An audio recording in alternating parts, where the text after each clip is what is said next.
Well, I certainly have lost many battles. So far, I've not lost a war, but I've certainly lost many battles. Oh, yeah, more than I can count, probably. I don't really like risk for risk's sake or anything.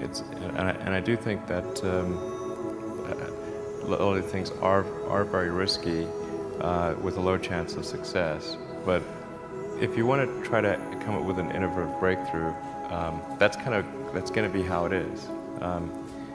Anything which is significantly innovative is going to come with a significant risk of failure. But if you've got to take big chances in order for the potential for a big positive outcome.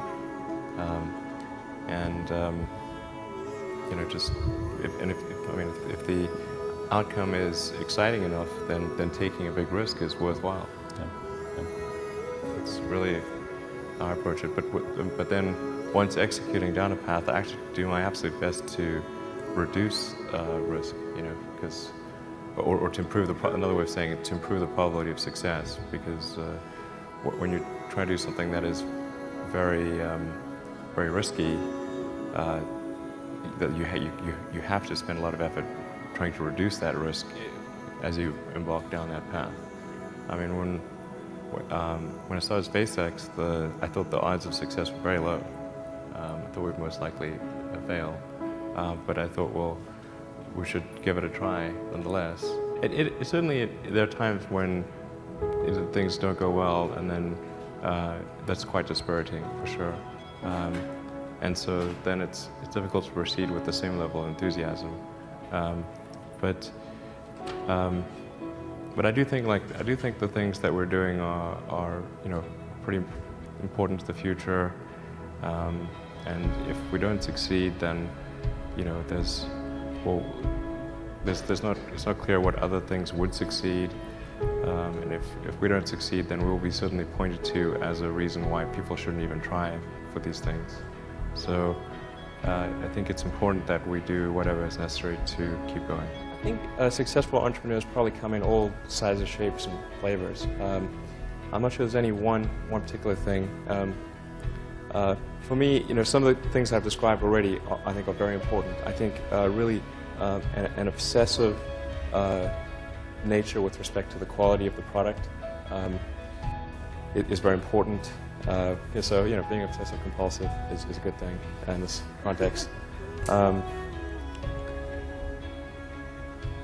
Really liking what you do, whatever area that you get into. Given that even if you're the best, there's always a chance of failure. So I think it's important that you really like whatever you're doing. If you don't like it, life is too short.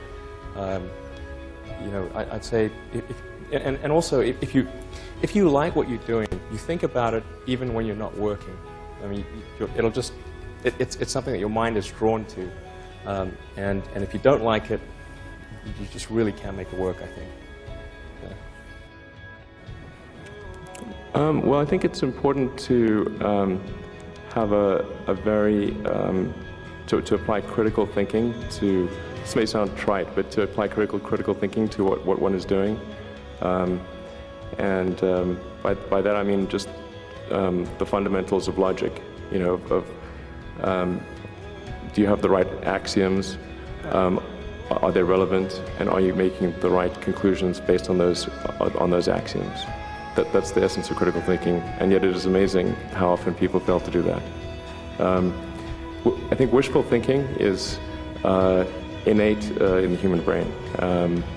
You want things to be the way you wish them to be, and so you tend to filter information that you shouldn't filter. That's the most common flaw that I see. If you want to do something really innovative, you have to apply a sort of first principles analysis. And don't reason by analogy. Analogies are referencing the past. First principles means you look at the most fundamental truths in a particular arena, and the things that really are almost indisputably correct, and you reason up from there to a conclusion. And if you see that conclusion is at odds with what people generally believe, then you have an opportunity. Now, you can't operate like that on all things because it takes too much mental horsepower. So most of your life you have to operate by reasoning by analogy.